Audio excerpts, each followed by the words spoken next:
Good morning, student. Student, in the last lecture, you have studied about the oversubscription for feature of share issued at premium. Student, today we are going to discuss same topic, but oversubscription for feature, reissue of share, and utilization of excess application money toward the allotment. जो आपने अभी तक over subscription for feature of share issued at premium आपने पढ़ा, उसको आपने समझा, उसके अकाउंटिंग ट्रीटमेंट को आपने क्लियरली समझा। सेम टॉपिक आपका है, बस यहाँ पे थोड़ा सा डिफरेंस ये है कि जो हमारा एक्सेस एप्लीकेशन होगा, means excess application money in case of over subscription, तो उस एक्सेस एप्लीकेशन मनी को हम अलॉटमेंट पर यूज़ करेंगे, उसको एडजस्ट करेंगे। एडजस्टमेंट के बाद भी हमारे पास कुछ अमाउंट सरप्लस होगा, उस सरप्लस को हम सिक्योरिटीज प्रीमियम के लिए यूटिलाइज करेंगे। It means complete amount premium का रिसीव नहीं होगा। तो इसका अकाउंटिंग ट्रीटमेंट क्या होगा, कैसे इसको हम एडजस्ट करेंगे, इसके बारे में हमें यहाँ पे पढ़ना है। तो स्टूडेंट, चलिए एक छोटा सा एग्जांपल लेके हम इसको समझते हैं किस तरह से इसका अकाउंटिंग ट्रीटमेंट होगा। सपोज कीजिए एक कंपनी है जिसने 500 शेयर के लिए एप्लीकेशन मांगा, और सपोज कीजिए एप्लीकेशन मनी ₹3 पर शेयर एंड अलॉटमेंट मनी ₹4, जिसमें 2 + 2 अलॉटमेंट मनी +2 ये प्रीमियम हो गया। तो ये प्रीमियम इंक्लूडिंग है। अब सपोज कीजिए शेयर ओवर सब्सक्राइब होता है और एप्लीकेशन 1000 शेयर के लिए आता है। अप्लाइड शेयर 1000 के लिए एप्लीकेशन आता है सपोज कीजिए। तो अब हम यहाँ पे अगर ट्रीटमेंट देखेंगे तो हमारा टोटल एप्लीकेशन मनी कितना हो जाएगा, 1000 × 3 = 3000।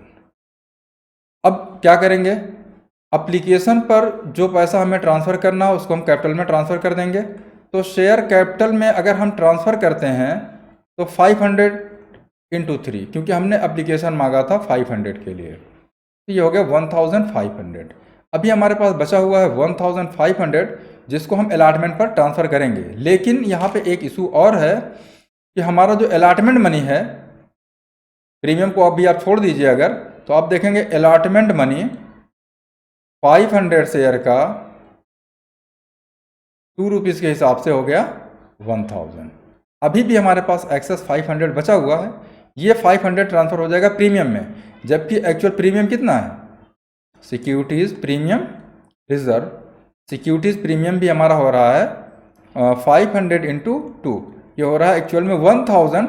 Out of 1000 only 500 has been received, it means 500 remains unpaid. ये जो अनपेड अमाउंट है यही आउटस्टैंडिंग है। अब सपोज कीजिए कि अगर अलॉटमेंट का पैसा पेमेंट नहीं होता है, एप्लीकेंट अलॉटमेंट का अमाउंट पेमेंट करने में फेल होता है, तो उस कंडीशन में ये 500 रुपीज़ नहीं मिलेगा। तो जब आप फॉरफीचर करेंगे ये 500 रुपीज़ सिक्योरिटी प्रीमियम में भी जाएगा, means securities premium reserve account debit हो जाएगा, और अलॉटमेंट में भी यही पैसा क्रेडिट जाएगा। क्यों?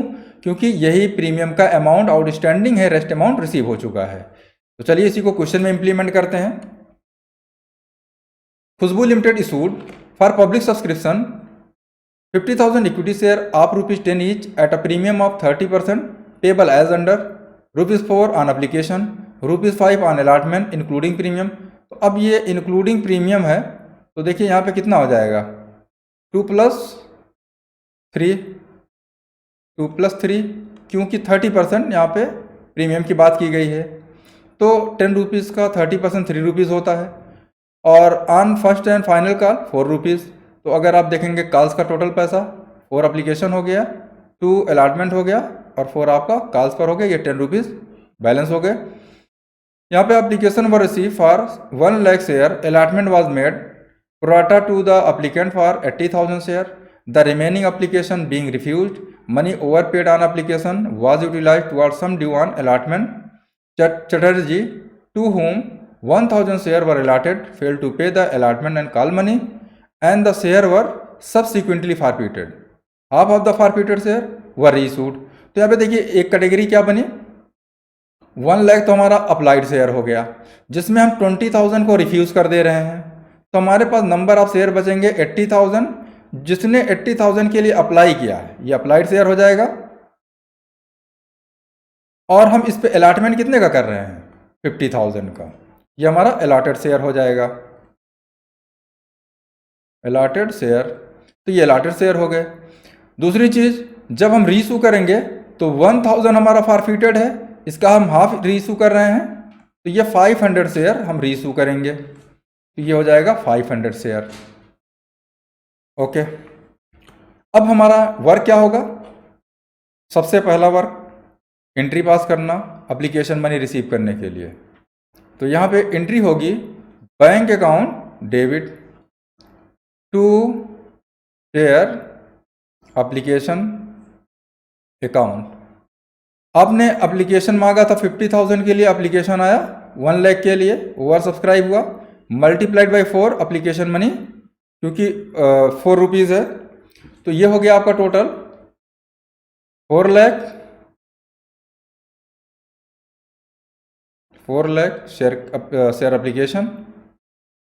नेक्स्ट एंट्री, जब आप एप्लीकेशन मनी को ट्रांसफ़र करेंगे शेयर कैपिटल में, share application account debit to share capital.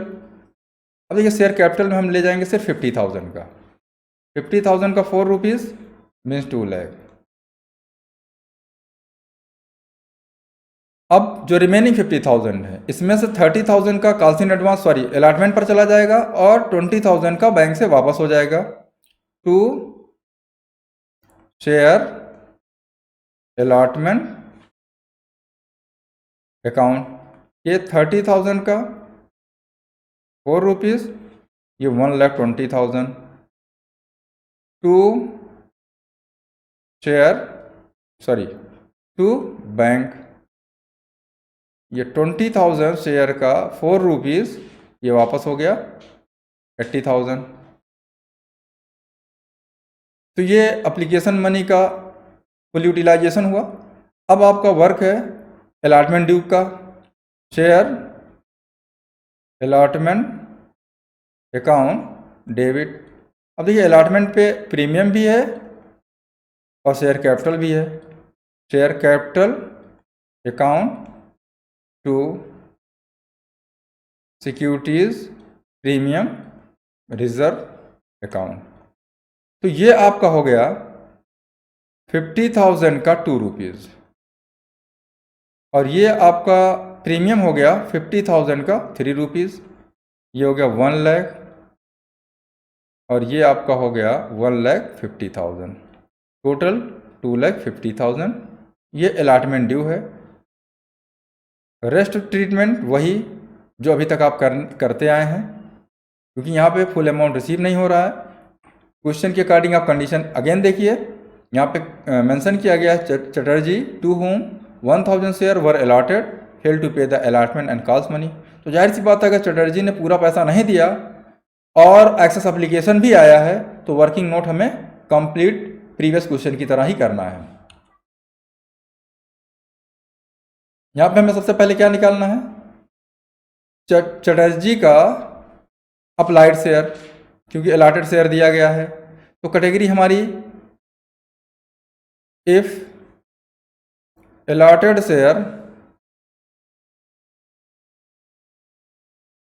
share 50,000 applied, ये हो गया आपका 80,000। इफ allotted share 1, तो अप्लाइड शेयर ऑब्वियस है किससे ज़्यादा होगा, क्योंकि 80,000 पर 50,000 का अलॉटमेंट किया गया है। ये आपका हो गया 80,000 divided by 50,000। If allotted share 1,000 applied share 80,000 divided by 50,000 multiplied by 1,000। ये जीरो तो कैंसिल हो गए, जीरो से 5 टू ज़ा 10 हो गया, 200 ये बचा, 8 टू ज़ा 1600 शेयर के लिए इसने अप्लाई किया। अब आप कंडीशन नंबर 2 पर आएंगे, एक्सेस एप्लीकेशन फाइंड आउट करेंगे। एक्सेस एप्लीकेशन फ्रॉम चटर्जी, इन्होंने एक्सेस एप्लीकेशन कितने के लिए दिया? 1600 minus 1000 applied minus allotted multiplied by application money पर शेयर। तो अब देखिए यहाँ पे 6 4 जा 24 हो जाएगा, 2400, 600 शेयर पर 4 रुपीज़ एक्सेस एप्लीकेशन था, ये हो गया 2400, ये एक्सेस एप्लीकेशन आया। अब आपको थर्ड स्टेप पर क्या करना है? थर्ड स्टेप पर फाइंड आउट करना है कि चटर्जी कितना पैसा अलॉटमेंट पर पेमेंट नहीं कर रहा है। Amount not receive on allotment from Chatterjee, Chatterjee से अलॉटमेंट पर कितना पैसा नहीं मिला ये फाइंड आउट करना है। तो अमाउंट ड्यू आपका हो गया, amount due 1000 into 5 including premium, ये हो गया आपका 5000, less excess application, excess application था 600 शेयर का 4 रुपीज़ 2400, रिमेनिंग हुआ आपका 2600 जो अलॉटमेंट पर रिसीव नहीं हुआ। नेक्स्ट आपका स्टेप आएगा टोटल अलॉटमेंट ड्यू। तो टोटल अलॉटमेंट ड्यू है आपका 50,000 शेयर का 5 रुपीज़, ये हो गया आपका 2,50,000, less excess application, excess application कितने का आया था? 30,000 शेयर का 4 रुपीज़ 1,20,000, ये एक्सेस एप्लीकेशन आया था। रिमेनिंग हुआ 1,30,000 less amount not receive from Chatterjee. तो चटर्जी से कितना नहीं मिला हमको? 2,600, ये हो गया हमारा 1,27,400, ये अलॉटमेंट पर अमाउंट रिसीव हुआ।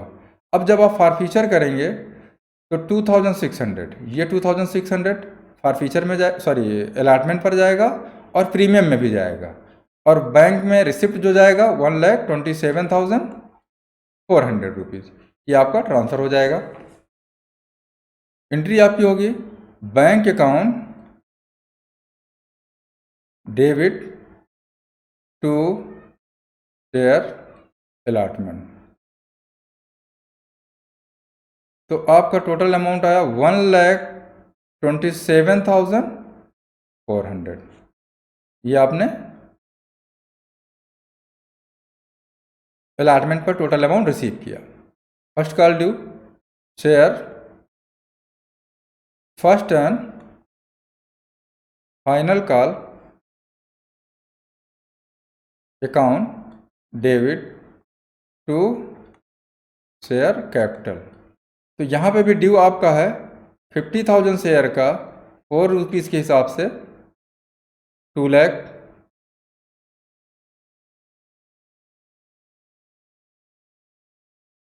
अब इसमें अप्लीकेंट चटर्जी जिसने 1,600 शेयर के लिए अप्लाई किया, अलॉटेड शेयर 1,000 था, इन्होंने अलॉटमेंट का पैसा नहीं दिया, तो फर्स्ट एंड फाइनल कॉल का भी पैसा इन्होंने नहीं दिया। तो एंट्री आपकी हो जाएगी bank account debit to share first and final call. तो ये टोटल पैसा कितना हो जाएगा? 49,000 शेयर का, 49,000 शेयर मल्टीप्लाइड बाई 4, 1,96,000। ये फर्स्ट कॉल पर चटर्जी से और अदर एप्लीकेंट से टोटल पैसा रिसीव हुआ, चटर्जी ने फर्स्ट कॉल का पैसा नहीं दिया। Next entry further for feature of share capital account debit 1000 share, face value 10 rupees, ये हो गया आपका 10,000। Securities premium reserve account debit 2600, ये अलॉटमेंट पर नहीं मिला था। 2 शेयर अलॉटमेंट 2600, यही अमाउंट आउटस्टैंडिंग है। 2 share first and final call, इसमें जो आउटस्टैंडिंग अमाउंट था 1000 मल्टीप्लाई बाई 4, ये amount first and final call पर रिसीव नहीं हुआ, टोटल है 4000। 2 शेयर फॉर फ्यूचर अकाउंट, तो आपका फॉर फ्यूचर में कितना हो गया 6000, ये आपका फॉर फ्यूचर में ट्रांसफ़र हो गया। अब आपको रीइशू करना है, तो रीइशू के लिए ये 10% डिस्काउंट के साथ किया गया है, तो आपकी एंट्री हो जाएगी bank account debit share for future account debit to share capital. तो अगर 10% डिस्काउंट के साथ आप कर रहे हैं, हाफ शेयर 500 इंटू 9, ये आपका हो गया 4500,